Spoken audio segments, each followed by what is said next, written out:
Friends, I'm Akash. I welcome you all to the Kingmakers IAS Academy's podcast series Beyond the Book, where preparation meets perspective. இன்னைக்கு எபிசோட்ல நம்ம என்ன பார்க்க போறோம்னு பார்த்தீங்கன்னா all about mentorship.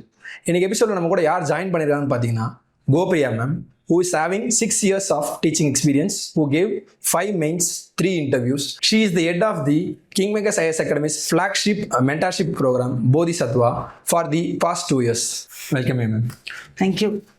So let's start with the first question. UPSC ஃபீல்டில் மென்டார்ஷிப்ன்றத வந்துட்டு எதுக்குன்னு நினைக்கிறீங்க மேம்?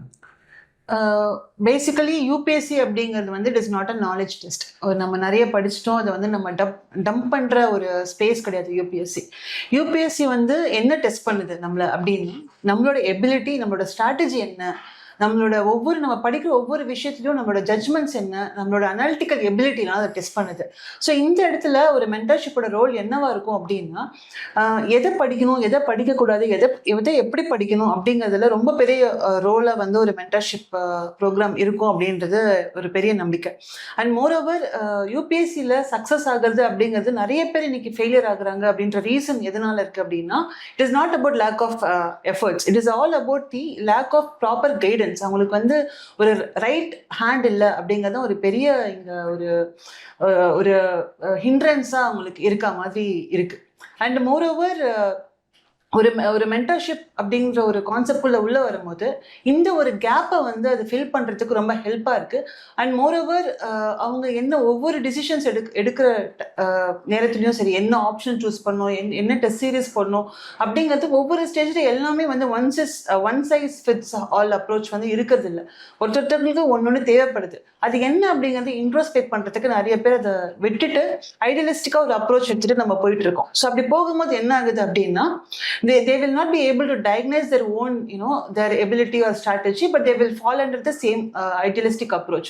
அப்படி போகும்போது they tend to fail the entire process. So இந்த நேரத்தில் தான் மென்டர்ஷிப் அப்படின்ற ஒரு ரோல் உள்ள வந்து அவங்களுக்கான ஒரு ஸ்ட்ரென்த் என்ன, வீக்னஸ் என்ன அப்படிங்கிறத அனலைஸ் பண்ணி அவங்களுக்கான ஒரு ஃபீட்பேக்கோ ஒரு ப்ராப்பர் மானிட்டரிங்கோ பண்ணுறதுக்கான ஒரு ஸ்பேஸ் வந்து கிரியேட் ஆகுது. Super ma'am. மேம் சொன்னதுலேருந்து எனக்கு ஒரு அனாலஜி தான் ஞாபகம் வருது. கன்சிடர் யூபிஎஸ்சி ஆஸ் அ ஒரு டார்க் அண்ட் டென்ஸ் ஃபாரஸ்ட்னு வச்சுக்கோங்க. அதில் வந்துட்டு நிறைய வைல்ட் அனிமல்ஸ்லாம் இருக்குன்னு வச்சுக்கோங்க. இப்போ நம்ம தனியாக அந்த ஃபாரஸ்ட்டை கிராஸ் பண்ணவே முடியாதுன்னு கேட்டால் ஆப்வியஸ்லி முடியும். பட் இந்த மென்டார்ஷிப்ன்றது எப்படின்னா, லைக் வந்து அது ஒரு மேப் டார்ச் லைட் மாதிரி. அது இருக்கப்போ நம்ம போகிற ப்ராசஸை இன்னும் இட் வில் ஃபாஸ்டன் அப்ன்ற மாதிரி நம்ம சொல்லலாம். ஸோ நம்ம இப்போ மேப் அந்த மாதிரிலாம் சொல்லிட்டோம். இப்போது மென்டார்ஸ்ன்றதை நம்ம சூஸ் பண்ணுறப்போ என்ன க்ரைட்டீரியாஸ் வச்சு சூஸ் பண்ணோம், இல்லை ஹூ இஸ் அ மென்டார் அப்படின்றத எப்படி மேம் நம்ம கண்டுபிடிக்கிறது? See, this is a very good question. ஏன்னா நிறைய இடத்துல என்ன ஆகுது அப்படின்னா, due to popularity or social media influence நிறைய இடத்துல போயிட்டு நம்ம we get to join. But என்னன்னா, அங்கே போயிட்டு யார் நம்மளோட மென்டார், நம்மளோட கொஸ்டின்ஸ் என்ன அப்படிங்கிறது நம்ம கேட்கறதே கிடையாது. So what I will suggest is, நீங்கள் you choose different academies or you choose different programs, but go and meet the person, go and meet your mentor. உங்களுக்கு என்ன வேணும் அப்படிங்கிறத நீங்கள் க்யூரேட் பண்ணிக்கணும். That is all mentorship all about. ஏன்னா மென்டர்ஷிப்னு எதுக்கு வருது, நம்ம கிளாஸ் ரூம் செஷன் அப்படிங்கிறது எல்லாருக்குமே எல்லாமே அட் அ ஸ்டேஜ் ஒரு 100 ஸ்டூடெண்ட்ஸ்க்கு நம்ம எடுத்துடலாம். பட் மென்டர்ஷிப் அப்படி கிடையாது. ஒரு பர்சனுக்கு இண்டிவிஜுவலாக கஸ்டமைஸ் பண்ணி கொடுக்க வேண்டிய ஒரு ப்ரோக்ராமாக தான் மென்டர்ஷிப் இருக்கணும். ஸோ அப்படி இருக்கும்போது நிறைய இதில் ரெட் ஃபிளாக்ஸாக நான் சில விஷயங்கள் பார்க்குறேன். For example, one size fits all strategy will never work out for mentorship program. அதே மாதிரி excessive focus on dumping the information and rather than curating the planning or curating the preparation பண்றது வந்து that is also not right. And also unrealistic promises or timelines.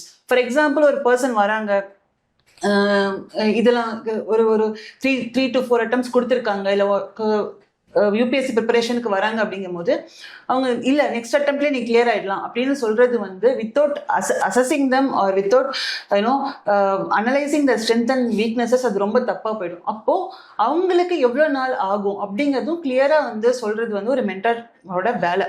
And as I set, இதெல்லாம் தான் வந்து நான் first ஒரு red ஃப்ளாகாக பார்க்குறேன். But again எப்படி choose பண்ணணும் அப்படின்னா, you have to go and talk to the person and understand that what you need okay, நீங்கள் ஒரு ஃபார் எக்ஸாம்பிள் நீங்கள் ஒரு ஃப்ரெஷராக இருக்கலாம், இல்லை வெட்டரனாக இருக்கலாம். உங்களுக்கு என்ன வேணும், உங்களோட ப்ராசஸில் நீங்கள் இதெல்லாம் பண்ணியிருக்கீங்க, இதெல்லாம் பண்ணலை, ஸோ நான் எப்படி அதை பண்ணணும் அப்படிங்கிறது உங்களுக்குன்னு ஒரு ஒரு ஒரு யூனோ ஒரு ஒரு ப்ராசஸ் இருந்திருக்கும். அந்த ப்ராசஸ் எக்ஸ்பிளைன் பண்ணி understand that and get the inputs from the mentor. Then you will know whether you have to go for a mentorship or not. So basically உங்களோட லெவல் ஆஃப் மென்டர்ஷிப் என்ன அப்படிங்கிறது you have to assess first. So அதுக்கு நீங்கள் certain கொஸ்டின்ஸ்லாம் நீங்கள் கேட்க வேண்டியிருக்கும். For example as I said, உங்களுக்கு எந்த மாதிரி மென்டர்ஷிப் வேணும், இது ட்ராக் பண்ணப்படுமா, இது மானிட்டர் பண்ணப்படுமா, ஆன்சர் ரேட்டிங் வந்து ஃபீட்பேக் கிடைக்குமா, எனக்கு இன்டர்வியூ கைடன்ஸ் கிடைக்குமா, பிளான் பியோட கைடன்ஸ் கிடைக்குமா. So all these questions you have to ask the mentor. So இது கேட்ட பிறகு இதுலேருந்து வர இன்புட்டை வச்சு தான் you should think whether you should join mentorship or not.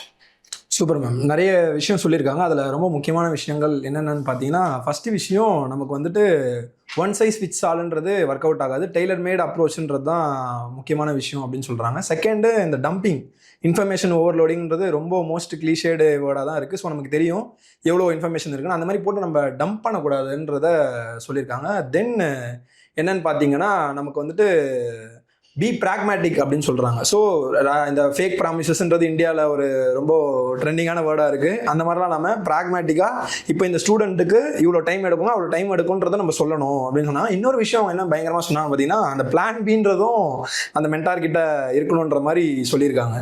So ma'am, நீங்கள் வந்துட்டு வேரியஸ் ஸ்டூடெண்ட்ஸை you would have come across. அப்படி இருக்கப்போ what are all the common mistakes made by the students in 3 stages of exam ma'am? First வந்துட்டு ப்ரிலிம்ஸில் என்ன types of mistakes majority of aspirants பண்ணுறாங்க, then மெயின்ஸில் என்ன பண்ணுறாங்க, அண்ட் ஃபைனலி பர்சனாலிட்டி டெஸ்ட்டில் என்ன மிஸ்டேக்ஸ் பண்ணுறாங்கன்னு நினைக்கிறீங்க மேம்?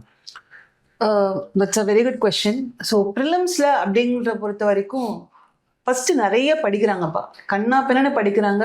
லைக் எக்ஸாஸ்டிவாக வந்து நிறைய சோர்சஸ் இருக்குது, ஆன்லைன் சோர்சஸ், ஆஃப்லைன் சோர்சஸ் நிறைய படித்து டம்ப் பண்ணிக்கிறாங்க. அண்ட் இவ்வளோ படிச்சிட்ட பிறகு அதை ரிவிஷன் பண்ண விட்டுடுறாங்க. They're ignoring the revision part. Okay, and நீங்கள் லேட்டஸ்ட்டாக 2026 வந்த ப்ரிலிம்ஸ் கொஸ்டின் பேப்பரும் நீங்கள் பார்த்துருப்பீங்க. எந்த அளவுக்கு ஒரு டீப் லேயரில் நீங்கள் போய் சில கான்செப்ட்ஸை படிக்கணும் அப்படிங்கிறது அது ரொம்ப நமக்கு சொல்லியும் கொடுத்துருச்சு. ஸோ நம்ம ஷாலோவாக ஒவ்வொரு விஷயம் படிக்கிறதுனால டீப்பாக நம்ம போகிறதே இல்லை. டீப்பாக ஒரு கான்செப்டில் என்ன அப்படிங்கிறது அடுத்த லேயருக்கு போய் படிக்கணும் அப்படிங்கிறது வந்து நம்ம மிஸ் பண்ணிடுறோம். And we should have a balanced approach. Meaning like ஒரு ஒன்று கரண்ட் அஃபேர்ஸே நிறைய படிக்கிறாங்க, இல்லை ஸ்டாட்டிக் போர்ஷனே நிறைய படிக்கிறாங்க. So that should be balanced approach. Okay, so அது வந்து நிறைய மிஸ் பண்ணிடுறாங்க ப்ரிலிம்ஸ் பர்ஸ்பெக்டிவ்ல. And also fear of attempting a question. So நம்ம எந்த இடத்துல ரிஸ்க் எடுக்கணும், எந்த இடத்துல வந்துட்டு ரிஸ்க் எடுக்க வேண்டாம், எது வந்து நம்ம ஒர்க் அவுட் ஆகும், எது நமக்கு ஒர்க் அவுட் ஆகாது, எந்த மாதிரி பேட்டர்ன் நமக்கு வந்து செட் ஆகுது, எது செட் ஆகலை. So all these things you have to analyse. அது பண்ணுறதுல வந்து நம்ம நிறைய மிஸ் பண்ணுறோம். அண்ட் இன்னொரு ஒரு விஷயம் நான் வந்து எல்லாருக்கிட்டே பார்த்தது என்னன்னா, லாஸ்ட் மினிட்ல they will look for resources, அந்த கம்பைலேஷன்ஸ் அதெல்லாம் உட்காந்து படிக்கிறது. ஸோ இதெல்லாம் வந்து நான் ப்ரிலிம்ஸோட ஒரு பெரிய மிஸ்டேக்காக நான் பார்க்குறேன். நான் prelims it's not about just what you know, how much you know. It is about how effectively you are eliminating the answers. So I mean the options. So அதுதான் வந்து இங்க prelims பொறுத்த வரைக்கும் எனக்கு ஒரு மேஜர் மிஸ்டேக்ஸாக தெரியுது. ஸோ மெயின்ஸ் பொறுத்த வரைக்கும் என்னென்னா, as I always say, நீங்கள் வந்து ஒரு நோட்ஸ் எடுக்காமல், ஒரு மைக்ரோ நோட்ஸ் எடுக்காமல், ஆன்சர் ரைட்டிங் பண்ணாமல் மெயின்ஸில் என்றைக்குமே கிளியர் பண்ண முடியாது. அது வந்து நான் எங்கே வேணால் அதை நம்ம சொல்ல முடியும். ஏன்னா you should have notes and you should be writing your answers and you should evaluate those answers. So அது வந்து நம்ம கன்சிஸ்டண்ட்டாக பண்ணணும். ஏன்னா அப்பப்போ பண்ணுறது டசன்ட் மேட்டர், பட் கன்சிஸ்டண்ட்டாக நீங்கள் பண்ணுறது அப்படிங்கிறது ரொம்ப ரொம்ப ஒரு கீ இம்பார்ட்டன்ட். அண்ட் ஆல்சோ இப்பயுமே நம்ம மெயின்ஸ் போயிட்டு இருக்கு. ஸோ இப்பயும் நம்ம நிறைய ஆன்சர்ஸ் வந்து எவால்வேட் பண்றோம். ஸோ அப்போ அதை பார்க்கும்போது சில விஷயங்கள் தோணுது என்ன அப்படின்னா, ரொம்ப ஜெனரிக்கா வந்து ஒரு ஆன்சரை எழுதுறது அப்படிங்கிறது ரொம்ப காமனா இருக்கு. But B specific. அந்த கொஸ்டின்ல நான் ஆல்வேஸ் சே, அந்த பாலை வந்து ஹிட் பண்ணணும், கரெக்டாக ஹிட் பண்ணணும், அந்த டிமாண்டை வந்து கரெக்டாக அட்ரஸ் பண்ணணும் அப்படிங்கிற ஒரு விஷயம் வந்து we have to learn. So அது வந்து ஜெனரிக்காக இல்லாமல் ஒரு கொஸ்டின்ல நம்ம வந்து எவ்வளோ ஸ்பெசிஃபிக்காக எழுதுறோம் அப்படிங்கிறது வந்து it is very very very important. And lack of value addition. அந்த வேல்யூ அடிஷன் பண்ணுறது எவ்வளோ ரொம்ப இம்பார்ட்டன்ட். ஏன்னா ஒரு விஷயம் நம்ம சொல்லிடலாம், பட் அதை சப்ஸ்டான்ஷியேட் பண்ணணும். You should substantiate with proper evidences, proper data points and case study. So அப்படி பண்ணும்போது you will get a definite edge towards the ஒரு மார்க்ஸில் நமக்கு ஒரு நல்ல எட்ஜ் கிடைக்கும். அண்ட் நிறைய பேர் பண்ற ஒரு மிஸ்டேக் என்னன்னா மெயின்ஸ் பொறுத்த வரைக்கும் எத்திக்ஸும் எஸ்ஏவும் கண்டுக்கிறது இல்லை, ஓகேங்களா. பட் ஆனால் அதுலேயுமே வந்து 250 மார்க்ஸ் வருது இல்லையா, ஸோ அது வந்து ரொம்ப பெரிய இம்பார்ட்டன்ஸ் கொடுக்கறது இல்லை. பட் நம்ம வருஷம் பார்க்கறது என்ன அப்படின்னா அதில் ஸ்கோர் நிறைய எடுக்கிறவங்களுக்கு எந்த அளவுக்கு எட்ஜ் இருக்கு அப்படிங்கிறத நம்ம பார்க்குறோம். அண்ட் அஃப்கோர்ஸ் டைம் மேனேஜ்மெண்ட் பண்ணுறது பண்ணாமல் இருக்கிறதுனால நிறைய பேர் அதை மிஸ்ஸும் பண்ணிடுறாங்க. full 20 questions எழுதுறதில்ல in real exam. So mains is, as I said, it's not about information dumping. நான் நிறைய படிச்சுட்டே இருக்கேன். இப்போ நம்ம ப்ரிலிம்ஸ் கிளியர் ஆனவங்களையும் நம்ம பார்க்குறோம், எவ்வளோ படிக்கிறோங்கிறதுல தான் ரொம்ப ஃபோக்கஸ்டாக இருக்காங்க, கண்டென்ட் இம்ப்ரூவ் பண்ணல ஃபோக்கஸ்டாக இருக்காங்க. பட் நான் எந்த அளவுக்கு நான் ஸ்ட்ரக்சர் பண்ணுறேன், எந்த அளவுக்கு நான் எக்ஸ்பிரஸ் பண்ணுறேன், எந்த அளவுக்கு நான் அனாலிட்டிக்கலாக அதை புரிஞ்சு வச்சுட்டு டிமாண்ட் அட்ரஸ் பண்ணுறேன் அப்படிங்கிறதுல வந்து ஒரு பெரிய கேப் இருக்குது. ஸோ அதுதான் மெயின்ஸ் பொறுத்த வரைக்கும் என்னால் அது ஒரு காமன் மிஸ்டேக்ஸாக பார்க்க முடியுது. இன்டர்வியூ பொறுத்த வரைக்கும் என்ன அப்படின்னா, like you cannot develop a personality after mains result. So அது வந்து ரொம்ப ஒரு எல்லாரும் டக்குன்னு அந்த இன்டர்வியூ ரிசல்ட் மெயின்ஸ் ரிசல்ட் வரைக்கும் வெயிட் பண்ணிட்டு அதுக்கப்புறமா ஒரு டாஃப்ல ப்ரிப்பரேஷன் பண்ணுறது or you know developing your own personality, it will never happen. So it would have happened for someone, but அது எக்ஸப்ஷனாக நீங்கள் விட்டுறணும், ஓகேவா. ஸோ ஐடியலிஸ்டிக்காக வந்து என்ன பண்ணணும், இப்போ உங்களுக்கு தெரியும் நீங்கள் வந்து டாஃப்ல என்ன போட போறீங்கன்னா ஒரு 1 இயர்க்கு முன்னாடி you will have some understanding. So அதில் நீங்கள் உங்களை டெவலப் பண்ணிக்கிறதுக்கு நீங்கள் வந்து யூ ஷுட் ட்ரை, ஓகேவா. அதே மாதிரி memorising the answers and trying to impress the board, so அதுவுமே வந்து ஒர்க் அவுட் ஆகாது. டாஃபை வந்து ப்ராப்பராக ப்ரிப்பேர் பண்ணாமல் போகிறதா இருக்கட்டும். அதுக்கப்புறம் as I said, நான் ப்ரிலிம்ஸ்ல சொன்ன மாதிரி எந்த அளவுக்கு வந்து ஒரு டீப் இன்ஃபர்மேஷன் வந்து நமக்கு இருக்குதோ அந்த அளவுக்கு நமக்கு இன்டர்வியூல வந்து ஹெல்ப் ஆகும். ஏன்னா இன்டர்வியூல நீங்க வந்து ரொம்ப ஏமாற்ற முடியாது, because you are talking to the person இல்லையா, ஸ்ட்ரெயிட்டா. ஸோ அப்படி இருக்கும்போது you have to be very clear, you have to be இந்த கிளாரிட்டி இருக்கணும் நீங்க பேசும்போது. ஸோ டீப் நாலேஜ் நமக்கு ரொம்ப முக்கியம் இன்டர்வியூ பொறுத்த வரைக்கும். ஸோ எந்த அளவுக்கு உங்களோட மெயின்ஸ் ப்ரிப்பரேஷன் சாலிடா இருக்கோ, உங்களோட ப்ரிலிம்ஸும் உங்களோட இன்டர்வியூ உங்களுக்கு வந்து ரொம்ப நல்லா ஒரு ஹை ஸ்கோர்ஸ் கொடுக்கும். So this is all about the common mistakes நான் பார்க்கறது வந்து in different stages. Super ma'am. இப்போ ப்ரிலிம்ஸில் வந்துட்டு கான்செப்ட்ஸை டீப்பாக படிங்க, ஷாலோவாக படிக்காதீங்கன்னு சொன்னாங்க மேம். வேறு அந்த 2026 பேப்பரை கிண்டல் பண்ணிட்டாங்க. ஸோ யூஸ்வலாக எப்படி இருக்கும்னா 90 கொஸ்டின்ஸ் ஓரளவுக்கு தெரிகிற மாதிரி இருக்கும், 10 தான் டஃப்பாக இருக்கும். ஒரு 30 தெரியும், 60 கெஸ் பண்ணுற மாதிரி இருக்கும். இதில் 10 தான் தெரியுது, 90 கெஸ் பண்ணுற மாதிரி தான் இருக்குதுன்னு சொன்னாங்க. ஸோ அந்த கொஸ்டின் பேப்பரோட பரிதாபங்களை பற்றி தனியாகவே ஒரு எபிசோடில் பேசலான்ற அளவுக்கு ஒரு விஷயம் இருந்தது. தென் என்ன பார்த்தீங்கன்னா, நம்ம வந்துட்டு மெயின்ஸில் ஒரு விஷயம் சூப்பராக சொன்னாங்க, மைக்ரோ நோட்ஸ்ன்றது கரெக்டாக இருக்கணும், டேரெக்டாக ஹிட் பண்ணணும், சுற்றி மலைக்கு இந்த பீட்டிங் அந்த புஷன்லாம் இல்லாமல் நம்ம வந்துட்டு கொஸ்டினோட ஸ்பெசிஃபிக் டிமாண்ட் அட்ரஸ் பண்ணணுன்றதையும் சொன்னாங்க. அதுவும் one of the most important things, ஓகேங்களா. தென் இன்டர்வியூவில் என்ன சொன்னாங்கன்னா, நம்ம வந்துட்டு யூ கேனாட் ஆக்ட், ஏன்னா நம்ம முன்னாடி இருக்கவங்க years and years of experience வச்சுட்டு எக்ஸ்பர்டைஸ் வச்சுட்டு இருக்கிறப்போ நம்ம வந்து ப்ரிட்டன் பண்ண முடியாது. ஸோ பர்சனாலிட்டின்றது it is not something we can develop over நைட்டுன்ற மாதிரி சொல்லியிருக்காங்க. அப்போது you can work on your personality right from the day you join the இன்ஸ்டியூட்ன்ற மாதிரி சொல்லியிருக்காங்க. ஸோ இதெல்லாம் வந்துட்டு நம்ம பண்ணுற காமனான மிஸ்டேக்ஸாக பார்க்குறோம். இப்போ இந்த மிஸ்டேக்ஸ்லாம் பார்க்குறப்போ how a mentor will guide aspirants to overcome these thing ma'am. இந்த ரோல் ஆஃப் மென்டார்ன்றது இதில் என்ன எப்படி ப்ளே ஆகும்? எஸ், இப்போ நீங்கள் ஃபஸ்ட்டு நீங்கள் ஒரு எக்ஸாம்பிள் சொன்னீங்க, ஒரு ஃபாரஸ்ட்டுக்குள்ளே போகிறோம் அந்த ஒரு மேப் அப்படின்னு சொன்னீங்க. எக்ஸாக்டாக அதே தான். ஏன்னா எஃபர்ட் உங்களோட தான், ஃபியூவல் நீங்கள் தான் போட போகிறீங்க, நீங்கள் தான் அந்த வெஹிக்கிள், ஓகே. பட் மென்டார் என்ன பண்ண போகிறாங்க அப்படின்னா ஒரு ரைட் டைரக்ஷன் கொடுக்க போகிறாங்க. மென்டார் வந்து ஒரு ஜிபிஎஸ்ஸாக தான் இருக்க போகிறாங்க இந்த இடத்துல. ஏன்னா இவங்க வந்து அஸ் ஐ செட் அன்ரியலிஸ்டிக்காக ஒரு ப்ராமிஸ் கொடுத்து நீங்கள் வந்து வந்துட முடியும் அப்படின்னு சொல்கிறது வந்து ஒரு மென்டாரோட வேலையை இருக்கவே கூடாது. உங்களுக்கு நீங்கள் இண்டிபெண்ட்டாக நீங்கள் எப்படி வந்து இந்த யூபிஎஸ்சி வந்து எதிர்கொள்ள போகிறீங்க அப்படிங்கிறது தான் வந்து ஒரு மென்டாரோட வேலையாக இருக்குது. இன்ஃபேக்ட் நான் இன்னுமே கொஞ்சம் டீப்பராக போய் சொல்லணும்னா, ஒரு வருஷம் ஒரு மென்டாரோட நீங்கள் ட்ராவல் பண்ணிட்டீங்கன்னா அடுத்த வருஷம் அதே மென்டாரோட நீங்கள் ட்ராவல் பண்ணுறதுக்கு நீங்கள் யூ ஷுட் திங்க், ஓகே. ஏன்னா அந்த அளவுக்கு நீங்கள் முன்னாடி வருஷம் வந்து மென்டரோட வேலை இருந்திருக்கணும், உங்களுக்கு அந்த அளவுக்கு ஒரு கைடன்ஸ் கொடுத்துருந்துருக்கணும். So that you will be independent to handle your own process. So அது நீங்கள் பண்ணுறதுக்கு ஒரு மென்டார் வந்து ரொம்ப உங்களை வந்து தகுதிப்படுத்தியிருக்கணும். ஸோ சேயிங் தட் என்னெல்லாம் பண்ணலாம் அப்படின்னா, அஃப்கோர்ஸ் உங்களுக்கான என்ன அப்படிங்கிறது வந்து உங்களுக்கு என்ன ஸ்ட்ரென்த் என்ன இருக்குது, as I said, என்ன வீக்னஸ் இருக்குது, உங்களுக்கு என்னென்ன ஆப்பர்ச்சுனிட்டிஸ் இருக்குது அப்படிங்கிறது வந்து ஒரு கம்ப்ளீட் அனாலிசிஸ் பண்ணியான ஒரு மென்டார். அதை பேஸ் பண்ணி தான் that would be the template for the planning. நான் ஒருத்தருக்கும் ஒன்று இருக்கும். ஒருத்தரோட ஸ்டார்டிங் பாயிண்ட் ஒன்று இருக்கும், அவங்களோட இப்போ இருக்க ப்ரெசன்ட் பாயிண்ட் ஒன்றா இருக்கும். ஸோ அப்போ அவங்களுக்கு என்னென்ன வேணும் அப்படிங்கிறது வந்து ஒரு மென்டர் தான் அசஸ் பண்ணி அவங்களுக்கு கியூரேட் பண்ணி ஒரு பிளான் ரெடி பண்ணணும். அந்த பிளானை வந்து ஒரு மேக்ரோ பிளான் இருக்கணும், ஒரு மைக்ரோ பிளான் இருக்கணும். அந்த மேக்ரோ பிளான் வந்து ஒரு 1 இயர்க்கு அவங்க என்ன பண்ண போகிறாங்க அப்படிங்கிறதுக்கு ஒரு கம்ப்ளீட் பிளான் இருக்கணும். ஒரு மைக்ரோ பிளானில் அஃப்கோர்ஸ் டெய்லி டார்கெட்ஸ் இருக்கணும். அதில் வந்து அவங்க எப்படி ஆப்ஷனல் பண்ண போகிறாங்க, எப்படி ஜிஎஸ் பண்ண போகிறாங்க, எப்படி ப்ரிலிம்ஸ்க்கு பண்ண போகிறாங்க, எப்படி இன்டர்வியூக்கு பண்ண போகிறாங்க, எப்படி மெயின்ஸ்க்கு பண்ண போகிறாங்க, எல்லாமே சேர்ந்து அவங்களுக்கு வந்து கொடுக்கறதான் ஒரு மென்டரோட வேலையாக இருக்க போகுது. ஸோ இதை தாண்டி ஒரு ஆன்சர் ரைட்டிங் ஃபீட்பேக்காக இருக்கட்டும், ஒரு டெஸ்ட் அனாலிசிஸ், ஒரு டெஸ்ட் எடுக்கிறாங்களா, ப்ரிலிம்ஸாக இருக்கட்டும், மெயின்ஸாக இருக்கட்டும், அது எப்படி அனலைஸ் பண்ணும். ஏன்னா இங்க நிறைய பேர் டெஸ்ட் எழுதிட்டு அவங்களே திருப்பி போய் பார்க்கறது இல்லை. அது பார்த்தாலே I think it of of the work is done. But அதை போய் எப்படி பார்க்கணும், வாட் இஸ் த செக்லிஸ்ட் அப்படின்லாம் சொல்லிட்டு ஒரு மென்டர் சொல்ல வேண்டிய வேலை இருக்கு. அண்ட் ஆல்சோ இதெல்லாம் அவங்க பண்றதுக்கு அந்த அக்கௌண்டபிலிட்டி கிரியேட் பண்றதும் ஒரு மென்டர்ஷிப்போட ஒரு மென்டரோட வேலை. அதை மானிட்டர் பண்ணும், அது கண்டினியூஸா ஃபீட்பேக் கொடுக்கணும். ஸோ இதெல்லாம் வந்துட்டு ஒரு மென்டர் கண்டிப்பா பண்ணியே ஆகணும். சூப்பர் மேம் சொன்னதில் ஒரு விஷயம் முக்கியமாக அண்டர்லைன் பண்ண வேண்டியது இருக்குது. என்னென்னு பார்த்தீங்கன்னா accountability factor. I think many of the aspirants வந்து மிஸ் பண்ணுற ஒரே விஷயம் அப்படின்னு நம்ம என்னென்னு பார்த்தோம்னா கண்டிப்பாக அக்கௌண்டபிலிட்டின்றது ஒன்று இருக்கும்.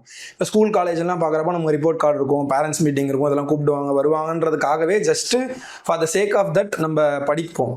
ஸோ அந்த மாதிரி பார்த்தீங்கன்னா இந்த யூபிஎஸ்சின்ற வரப்போ அந்த ஃபேக்டர்லாம் இருக்காது. ஸோ நம்மளை வந்துட்டு யாரோ ஒருத்தர் கேட்பாங்க, அவங்கக்கிட்ட நம்ம பதில் சொல்லணும், ஆன்சரபிளாக இருக்கிறோம், அக்கௌண்டபிளாக இருக்கிறோன்ற ஒரு நோஷன் வந்துட்டு பயங்கரமாக ஒரு புஷ் கொடுக்குன்றது இட்ஸ் வெரி ட்ரூ. சரி, ஓகே மேம். இப்போ வந்துட்டு ஒரு 3 செட்ஸ் ஆஃப் ஆஸ்பிரன்ஸ் பார்க்க போகிறோம். அவங்களுக்கு இஃப் தே ஆர் ஸ்டார்டிங் இல்லைனா அவங்களுக்கு ஏதாவது நீங்கள் சஜஷன் ஸ்ட்ராட்டஜி சொல்லணும்னா நீங்கள் சொல்லலாம். ஃபர்ஸ்ட் செட் ஆஃப் ஆஸ்பிரன்ஸ் யாருன்னு பார்த்தீங்கன்னா those who are going to give their first attempt in 2027 freshers. ஓகேங்களா. செகண்ட் யார் பார்த்தீங்கன்னா வெட்ரன்ஸ். அவங்க வந்துட்டு 1 or 2 இயர்ஸ் படிச்சிருப்பாங்க, இல்லை என் நம்பர் ஆஃப் இயர்ஸ் படிச்சிருப்பாங்க. அவங்க வந்துட்டு இப்போ எப்படி இந்த 2027 ஹேண்டில் பண்ணலாம் அந்த ஒரு ஆஸ்பெக்ட். தேர்ட் வந்துட்டு நமக்கு ஒர்க்கிங்னா ஃபுல் டைம் அவங்க ஆல்ரெடி படிச்சிருப்பாங்க, பட் இப்போ வந்து பார்த்தீங்கன்னா ஒர்க்கிங் சுச்சுவேஷனில் இருப்பாங்க, ஆர் மேரிடு. இந்த மேரிட் அண்ட் ஒர்க்கிங்கை நம்ம ஒரே ப்ராக்கெட்டில் போட்டுக்கலாம். ஸோ இந்த 3 செட் ஆஃப் ஆடியன்ஸ்க்கு நீங்கள் என்ன மேம் லைட்டாக அப்ரோச்ன்ற ஆஸ்பெக்டில் சொல்ல வரீங்க? இது அகெயின் as I said, இது வந்து இண்டிவிஜுவலா நம்ம நிறைய ஒரு லேயர்ஸ்க்கு கொண்டு போகலாம். பட் வெரி ப்ராடர் பெர்ஸ்பெக்டிவ் சொல்லணும் அப்படின்னா, இப்போ ஃப்ரெஷர்ஸ் எடுத்துக்கிட்டோம் அப்படின்னா அவங்களுக்கான ஒரு பேசிக் ப்ராப்ளம்ஸா என்ன இருக்கு அப்படின்னா கன்ஃபியூஷன். அவங்க இனிஷியல் ஸ்டேஜில் அப்பதான் ஆரம்பிக்கிறாங்க, இல்லை 1 இயர் கூட அவங்க பிசிஎம் பண்ணியிருக்காங்க அப்படின்னும் போது உங்களுக்கு வந்து லாட் ஆஃப் கன்ஃபியூஷன்ஸ் இருக்குன்னா you're loaded with lot of information suddenly, இல்லையா? ஒரு இன்ஃபர்மேஷன் பூம் மாதிரி தான் உங்களுக்கு அப்போ இருக்கும். ஸோ அப்போ வந்து எப்படி அதை ஹேண்டில் பண்ணணும் அப்படிங்கிறதே உங்களுக்கு ஹேண்டில் மீனிங் எப்போ எதை எழுதணும், எதை எப்படி படிக்கணும் அப்படிங்கிறதே உங்களுக்கு வந்து you will have lot of confusions. And moreover இந்த இதுக்கு சொல்யூஷனாக நம்ம பண்ணுறது என்ன அப்படின்னா வந்துட்டு ஃப்ரெஷர்ஸ் பொறுத்த வரைக்கும் ஒரு ஸ்ட்ராங் ஃபவுண்டேஷன் பில்ட் பண்ணுறதுங்க வந்து ரொம்ப ரொம்ப ரொம்ப ரொம்ப அவசியம். ஏன்னா இப்போ நிறைய பேர் ஒரு 5th அட்டெம்ப்ட்ல பாஸ் பண்ணுறாங்க, இல்லை 4th அட்டெம்ப்ட்ல பாஸ் பண்ணுறாங்க, 3rd அட்டெம்ப்ட்ல பாஸ் பண்ணுறாங்க, வாட் எவர். பட் என்னைக்கு அவங்க வந்து ஒரு ஸ்ட்ராங் ஃபவுண்டேஷன் பில்ட் பண்ணுறாங்களோ அது அவங்களுக்கு வந்து ஒரு பெரிய ஒரு ப்ளஸ் பாயிண்ட்டாக இருந்திருக்கு. ஸோ அப்படி இருக்கும்போது ஒரு ஸ்ட்ராங் ஃபவுண்டேஷன் பில்ட் பண்ணுறது அப்படிங்கிறது ரொம்ப ரொம்ப முக்கியம். ஸோ அது நம்ம வந்து ஃப்ரெஷர்ஸ்க்கு வந்து அது கண்டிப்பாக பண்ணி ஆகணும். அப்புறம் நம்ம இப்போ நிறைய மிஸ்டேக்ஸ்லாம் சொன்னோம் இல்லையா, அந்த மிஸ்டேக்ஸ்லாம் வந்துட்டு ஒரு ஃப்ரெஷர்ஸ் அப்போவே நம்ம வந்து அதை அவங்களுக்கு வந்து அதை தடுக்கிறது அப்படிங்கிறது வந்து ரொம்ப ரொம்ப முக்கியம். ஒரு மென்டரோட வேலை அது கண்டிப்பாக இருந்தே ஆகணும். அண்ட் அவங்களுக்கு இப்போ ஃப்ரெஷர்ஸாக இருக்காங்க அப்படின்ற போது அவங்களுக்கு எந்த அளவுக்கு, ஏன்னா ஃப்ரெஷர்ஸ்க்கு வந்து ஸ்பீடு முக்கியம் கிடையாது, கிளாரிட்டி தான் இங்கே முக்கியம். ஸோ அவங்களுக்கு வந்து கிளாரிட்டியாக அவங்களுக்கு வந்து அந்த ஃபவுண்டேஷன் பில்ட் பண்ணுறதா இருக்கட்டும், அண்டர்ஸ்டாண்டிங் அவங்களுக்கு கிளியராக கொடுக்கறதா இருக்கட்டும், இதுதான் வந்து ஃப்ரெஷர்ஸ்க்கு வந்து ரொம்ப முக்கியமாக இருக்கும். வெட்டரன்ஸ்க்கு பார்த்தீங்க அப்படின்னா வந்துட்டு they will have a dip in the preparation mostly. Okay, அவங்களுக்கு வந்து இப்படியே இருக்காது கிராஃப், கொஞ்சம் அப்படி it will have its own phases. So அப்படி இருக்கும்போது என்ன அங்கே மிஸ்டேக்ஸாக மோஸ்ட்லி இருக்கும் அப்படின்னா, they will be in the cycle of preparation without diagnosing their the process, their mistakes, or even their good things. அவங்க எதுவுமே வந்துட்டு அனலைஸ் பண்ணாமல் they would have been in the same cycle. So அது வந்து என்ன அப்படிங்கிறது வந்து கண்டிப்பாக டயக்னஸ் பண்ணி ஆகணும். ஸோ இது இந்த மாதிரி இடத்துல தான் நம்மளோட அப்ரோச் வந்து கண்டிப்பாக டிஃபர் ஆகும் from one person to other person. But இங்கே ஒரு ஸ்டாண்டர்டாக ப்ராடாக சொல்லணும் அப்படின்னா கண்டிப்பாக இந்த இடத்துல வந்துட்டு அவங்க பண்ண வேண்டிய ஒரு விஷயம் வந்துட்டு எஃபர்ட் கிடையாது, இன்ஃபர்மேஷன் டம்பிங் கிடையாது, பட் பெட்டர் இன்ட்ரோஸ்பெக்ஷன். ஸோ நீங்கள் உங்களுக்கு பண்ண வேண்டியது வந்து இன்ட்ரோஸ்பெக்ஷன். நீங்கள் எந்தெந்த ஒரு ஃபேஸாக நீங்கள் எடுத்துக்கோங்க. ப்ரிலிம்ஸ் எடுத்துக்கோங்க, மெயின்ஸ் எடுத்துக்கோங்க, இன்டர்வியூ எடுத்துக்கோங்க. ஒரு ஃபேஸ்லையும் நீங்கள் என்ன பண்ணீங்க, என்ன பண்ணியிருக்கணும் அப்படிங்கிறது வந்து நீங்கள் you have to first introspect பண்ணணும். ப்ராப்பராக இன்ட்ரோஸ்பெக்ட் பண்ணீங்கன்னா then you will come to know about the உங்களோட ஒரு ஃபேஸ், உங்களோட ஃபேஸில் என்னென்ன மிஸ்டேக்ஸ் இருக்குது அப்படிங்கிறத ஃபர்ஸ்ட் நீங்கள் அனலைஸ் பண்ணிட்டீங்கனாலே உங்களுக்கு ஓரளவுக்கு வந்து you will be able to come up with a solution. Working professionals ஒரு மேரிட் உமனுக்கு வந்து ஆஸ் ஆகாஷ் செட் நமக்கு வந்து லிமிட்டட் டைம் தான் இருக்கும். ஓகேங்களா, லிமிட்டட் டைம் இருக்கும். அப்போ பேலன்சிங் த ப்ரிப்பரேஷன் வந்து ரொம்ப ரொம்ப டிஃபிகல்ட்டான ஒரு விஷயமா இருக்கும். அண்ட் அதர் ரெஸ்பான்சிபிலிட்டிஸ் இருக்கும். இப்போ மேரிட் உமன்னா வீட்டில் ரெஸ்பான்சிபிலிட்டிஸ், அண்ட் ஜாப்னா அங்கே ஜாப்ல ரெஸ்பான்சிபிலிட்டிஸ் இருக்கும். ஸோ இந்த இடத்துல எஃபிஷியன்சி பிளேஸ் அ ஹீரோ. நீங்கள் ஒரு 4 மணி நேரம் தான் இப்போ இருக்குது அப்படின்னா 4 மணி நேரத்தில் நான் என்ன படிக்கணும் அப்படிங்கிறதுன்னு இருக்குது. ஸோ இப்போ நம்ம பொதுவாக எல்லாருக்குமே வந்துட்டு நம்ம ஒரு நியூஸ் பேப்பர்ஸ் வந்து நம்ம பண்ணுறோம் அப்படின்னா இந்த இடத்துல நம்ம என்ன மாதிரியான கம்பைலேஷன்ஸ்லாம் யூஸ் பண்ணுறோம். ஏன்னா compilation is not recommended. But ஆனால் இப்போ உங்களுக்கு வந்து அந்த கம்பைலேஷன்ஸுமே எந்த அளவுக்கு எஃபெக்டிவாக படிக்க முடியும், எந்த அளவுக்கு வந்துட்டு சப்ளிமெண்டட் வித் சம்திங் எல்ஸ், இன்னொரு கவர்மெண்ட் சோர்ஸ் எடுத்து நீங்கள் எப்படி சப்ளிமெண்ட் பண்ணலாம், இதெல்லாம் வந்து சொல்கிறதுக்கு தான் வந்து ஒரு மென்டரோட ரோலாகவும் இருக்கும். ஸோ இந்த இடத்துல efficiency plays a very important role. And you should have a very flexible target. ஏன்னா நீங்கள் வந்து ஒரு 4 hours தான் இருக்குது அப்படின்னு போது கூட நீங்க you should have some buffer time so that you will be able to handle the emergency situations also. ஓகேவா? ஸோ இதெல்லாம் வந்து நீங்க பார்த்துக்கணும்னு நினைக்கிறேன். Like either married or working professionals. Super ma'am. இப்போ ஃபர்ஸ்ட் அட்டம்ப்ட்ஸ்க்கு என்ன சொன்னாங்கன்னா ஃபோக்கஸ் ஆன் கிளாரிட்டி அப்படின்றத அவங்க மென்ஷன் பண்ணாங்க. வெட்ரன்ஸ்க்கு சூப்பராக ஒரு விஷயம் சொன்னாங்க. என்னன்னா ஒரு சைன் கவ் மாதிரி தான் இருக்கும் அவங்களோட journey. So dips and ups and டவுன்ஸ்ன்றது வெரி நார்மல்ன்றதை சொல்லியிருக்காங்க. தென் என்னன்னு பார்த்தீங்கன்னா ஒர்க்கிங் அண்ட் மேரிடு ஆஸ்பிரன்ஸ்க்கு அவங்களுக்கு இருக்க லிமிட்டட் டைமில் நமக்கு கொஞ்சம் ஃப்ளெக்சிபிளாக வச்சுக்கிட்டா we can able to manage அந்த மாதிரி சொல்லியிருக்காங்க. நெக்ஸ்ட் கொஸ்டின் என்னென்னு பார்த்தீங்கன்னா இப்போது நம்ம 2 years வந்து போதி சத்வான்ற program UPSC mentorship program of King Makers IAS Academy complete பண்ணியிருக்கோம் சக்ஸஸ்ஃபுல்லாக. அதில் டெஸ்டிமோனியல்ஸ் என்னென்னு சொல்கிறாங்க, இல்லை ஸ்டூடெண்ட்ஸோட ஃபீட்பேக் எப்படி மேம் இருக்குது? இந்த வாட்டி நமக்கு ரிசல்ட்ஸ் வந்திருக்கு. ப்ரிலிம்ஸ் ரிசல்ட்ஸ் வந்து நமக்கு கிளியர் பண்ணியிருக்காங்க நம்ம மென்டர்ஷிப்பில் இருந்தவங்க. அண்ட் எனக்கு பர்சனலாக என்ன ஃபீல் ஆச்சுன்னா, இது நம்மளோட சக்ஸஸ் அப்படின்னு பார்க்கறதோட we can see this as a transformation when the proper guidance and proper consistency is imparted. அது இருக்கும்போது எந்த அளவுக்கு வந்து ஒரு டிரான்ஸ்ஃபர்மேஷன் நம்மளால பார்க்க முடியுதுங்கிறது ரொம்ப கிளியர் கட்டாக தெரியுது. ஏன்னா இனிஷியலாக வரும்போது எந்த அளவுக்கு அவங்க இருந்தாங்க, எவ்வளோ கன்ஃபியூஷன்ஸில் இருந்தாங்க, அவங்களுக்கு கிளாரிட்டி மிஸ் ஆச்சு, அவங்களுக்கு என்ன படிக்கணும்னு தெரியல, எப்படி படிக்கணும்னு தெரியல, ஆன்சர்ஸ் வந்து ஸ்ட்ரக்சர்டாக எழுதுறதுக்கு கொஞ்சம் மிஸ் பண்ணாங்க. ஸோ அப்படிலாம் இருக்கும்போது ஒரு 1 year நம்ம கூட ட்ராவல் பண்ணும்போது they had a massive transformation in terms of like mains portions கம்ப்ளீட்டாக முடிச்சாச்சு. இப்போ நம்ம ஃபர்ஸ்ட் சொன்ன மாதிரி ஒரு மைக்ரோ நோட்ஸ் எடுத்தாச்சு, ஆன்சர் ரைட்டிங் ப்ராக்டிஸ் பண்ணியாச்சு, இன்டர்வியூக்கு அப்பப்போ கைடன்ஸ் கொடுத்தாச்சு. நம்ம we had mock interviews also. So அதுவும் பண்ணியாச்சு. அப்போது multiple mock test of different ranges நம்ம பண்ணியிருக்கோம். அதுக்கப்புறமேட்டு வந்துட்டு அவங்களுக்கு if they want to look for plan B also இந்த மிடில் ஆஃப் தி ப்ரிப்பரேஷன் நம்ம பிளான் பி அதுவும் பண்ணி அதுலேயுமே சில பேர் வந்து they have got into different position. So அப்படி பார்க்கும்போது அவங்க எந்த அளவுக்கு அந்த கான்ஃபிடென்ஸ் கம்மியாக வந்தாங்க, 1 yearக்கு அப்புறம் எந்த அளவுக்கு அந்த கான்ஃபிடென்ஸ் வந்து அவங்களுக்கு பூஸ்ட் ஆயிருக்கு, அண்ட் ஆல்சோ அவங்களோட ப்ரிப்பரேஷன் சைக்கிளும் எந்த அளவுக்கு எஃபெக்டிவாக மாறி இருக்கு அப்படிங்கிறது வந்து ரொம்ப அது பார்க்கறதுக்கே ரொம்ப ஹாப்பியாக இருக்கு. அது ரொம்ப பர்பஸ்ஃபுல்லாக நான் ஃபீல் பண்ணுறேன். லாஸ்ட் 1 year வந்து எனக்கு ரொம்ப I feel it is very ரொம்ப கண்டென்ட்டாக இருந்துச்சு எனக்குமே. ஓகே மேம், புரியுது. It is very nice to hear ma'am. Then இப்போ வந்துட்டு ஒரு ஸ்டூடெண்ட் வந்து செல்ஃப் ப்ரிப்பரேஷன் தான் பண்ணுறாங்க அப்படின்றப்போ அவங்களால தே கேனாட் அஃபோர்டுன்னு சொல்கிறப்போ இந்த ஒரு 5 விஷயம் நீங்கள் ஃபோக்கஸ் பண்ணால் அவங்களோட அட்டெம்ப்ட் வந்துட்டு பெஸ்ட்டாக இருக்கும் அப்படின்னு சொல்லணும்னு நினச்சிங்கன்னா எந்த ஒரு 5 விஷயத்த சொல்லுவீங்க? லைக் என்சிஆர்டி அந்த மாதிரி கேட்குறேன். இந்த 5 விஷயத்தை ஃபோக்கஸ் பண்ணுங்க, இந்த 5 குவாலிட்டிஸை ஃபோக்கஸ் பண்ணீங்கன்னா உங்களோட அட்டம் பெஸ்ட்டாக இருக்கும். Self preparation preparation in terms of ப்ரிப்பரேஷனில் இந்த 5 விஷயத்தை ஃபோக்கஸ் பண்ணுங்க. லைக் வந்து என்சிஆர்டி பாருங்க, ஆன்சர் ரைட்டிங் பாருங்க, அந்த மாதிரி ஓவராலா அப்படி சொல்லணும் அப்படின்னா you have to B clear with your basics. அது நீங்க என்சிஆர்டி படிக்கலாம், இல்லைன்னா வேற புக்ஸ் படிக்கலாம், தட் இஸ் ஓகே. பட் ஆனால் you have to B clear with your basics. உங்கள் சிலபஸில் இருக்கிற விஷயங்களுக்கு நீங்கள் வந்து you have to B clear with your basics. Number 1. Number 2 வந்து நான் ஃபஸ்ட்டு சொன்ன மாதிரி மெயின்ஸோட சிலபஸ் இருக்கு இல்லையா, அது வந்து உங்களோட பைபிள்.